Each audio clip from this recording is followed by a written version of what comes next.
Осы видеода жаман ата-ана екен, мен оған қаншалықты эмоцияларымен жұмыс жасауға балама айқайлап тастаймын. Және де осы видеода импульстік бақылауды қалай жүзеге асыруға көмектесетін пайдалы жаттығулармен бөлісемін.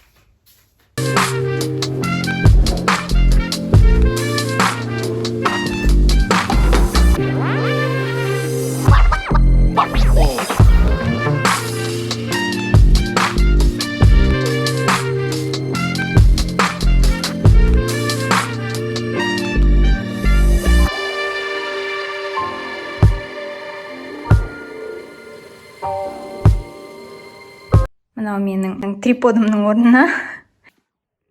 Мынау негізінде тастан жасалған ба, сондай. Видеоны түсіре бастап соған құлап қалды телефон. Оның алдында да бірнеше рет құлап еді. Соны мына жерде тұрған ғой, бұл өзі ауыр. Осы жерде тұрған еді.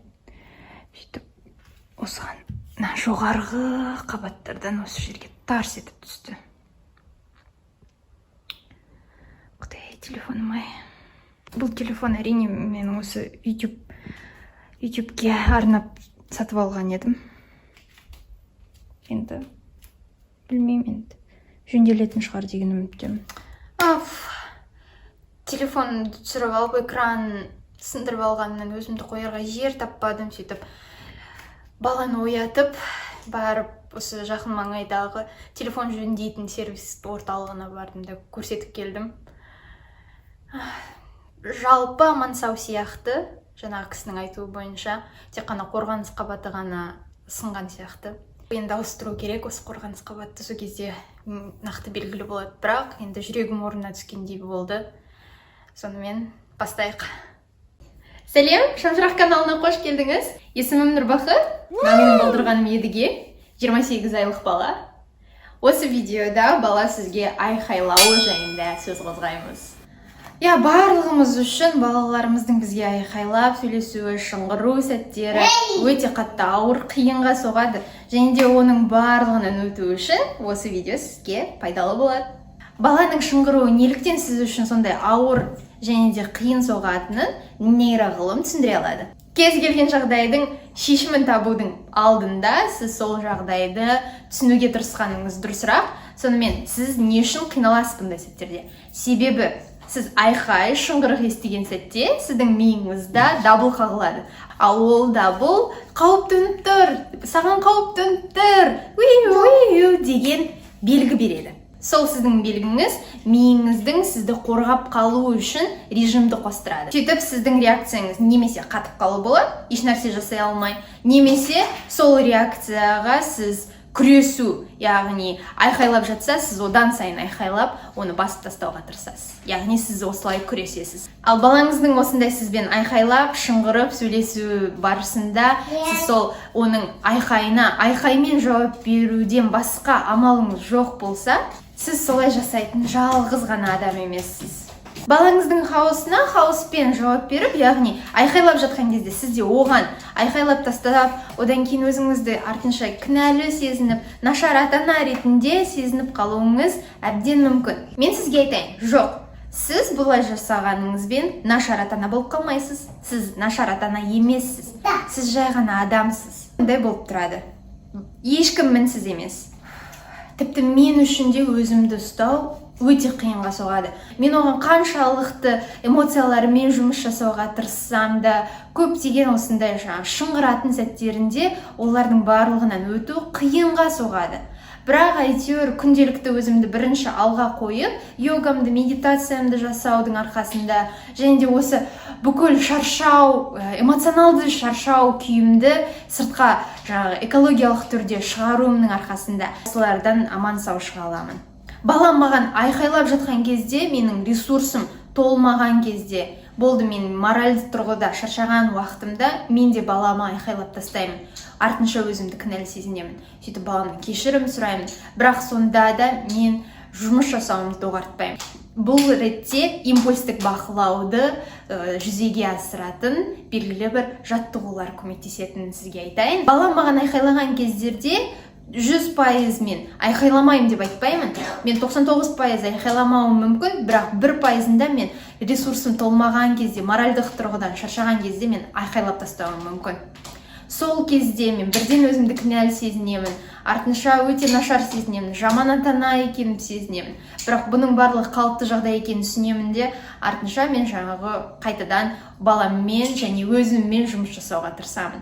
Ол жұмыс жасау импульстік бақылауға арналған жаттығулармен жүзеге асырылады. Сол жаттығуларды жасауға сізді де шақырамын. Ең маңызды бір нәрсені жаттап алыңыз: балаңыздың айқайлауы, шыңғыруы толықтай дамудың дұрыс процесі. Бұны қабылдау өте қиын. Бірақ бұл табиғи нәрсе.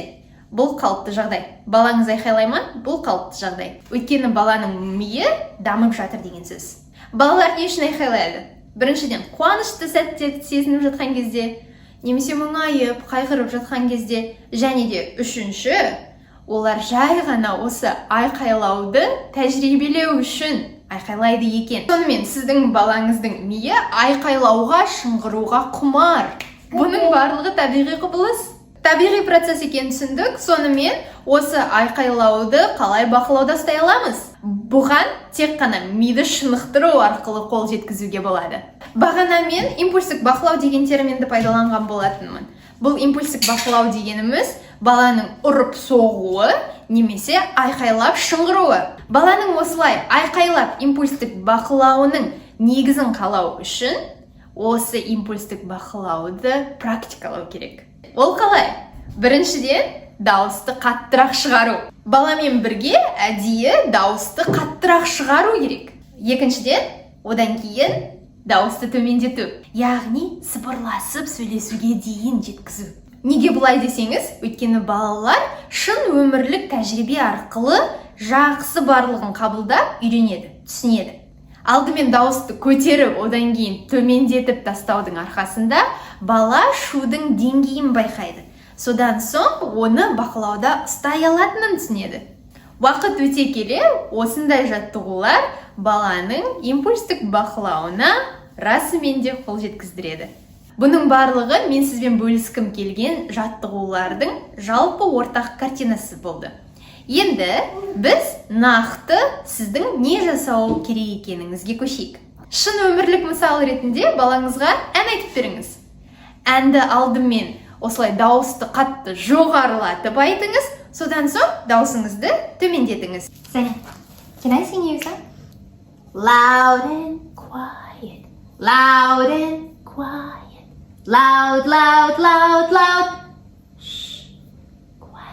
Немесе ән айтқыңыз келмесе, құрылғыңыздан балаңызға музыка қосып беріңіз де дауысын жоғары қылыңыз, одан кейін дауысын төмендете беріңіз. Осылай жасау арқылы шудың деңгейін түсінеміз. Екінші өмірлік мысал, жануарлардың дауысын шығарыңыз. Мысалға арыстан және де тышқан. Ең бірінші арыстанның ар деген дауысын келтіріңіз, одан кейін бірден тышқанға айналып кетіңіз. Өте күлкілі болады, қызық болады әр балаға. Sunny, can you say, what does the lion say? Let's roar. Roar! Үшінші өмірлік мысал, балаңызға белгілі бір нәрсені үлкен дауыспен айтып көріңіз. Мысалы, тамақ ішеміз деген сияқты. Одан кейін балаңызға тәрелкені ұсынған кезде сыбырлап айтып беріп көріңіз. Міне сен тәрелкең деп. About. About. About. About. About. About.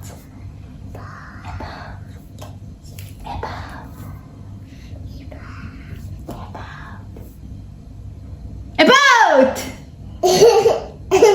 Маңызды. Есіңізге бір нәрсені сақтап қоя салыңызшы бұнда. Кез келген нәрсені балаға үйретудің кезінде баланың көңіл күйі жақсы болу керек.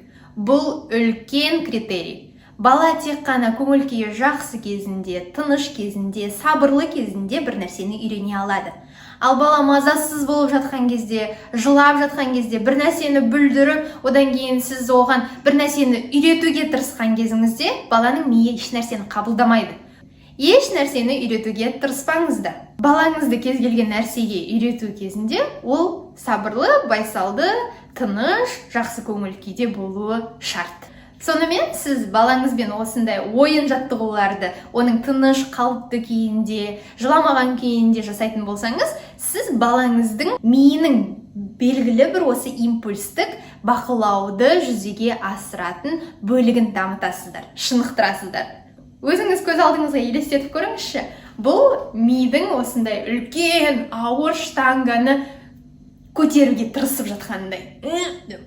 Яғни ми кішкентай бұлшық еттерін осылай штанганы көтеру арқылы шынықтырып, одан соң сол қиын сәттерден өту үшін жұмыс жасап жатқандай болады. Әлбетте, бұның барлығын уақыт қана көрсетеді. Сіз тұрақты түрде балаңызбен осы мені бөлісіп кеткен ойын жаттығуларды жасап жүрсеңізде, балаңыздың миы осы импульстік бақылау бөлігін әлі де толықтай шынықтырмаған болса, ол сонда да сізге айқайлап сөйлесе беретін болады.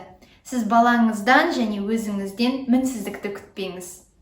Менің каналыма әлде де тіркелмеген болсаңыз, тіркелу батырмасын басуыңызды және де видео ұнаған болса, пікір қалдырып лайк басуыңызды сұраймын. Түсші, мен видео түсіріп жатырмын. Едіге түс, шық. Сосын барасың. Рахмет, келесі видеоларда кездескенше. Сау!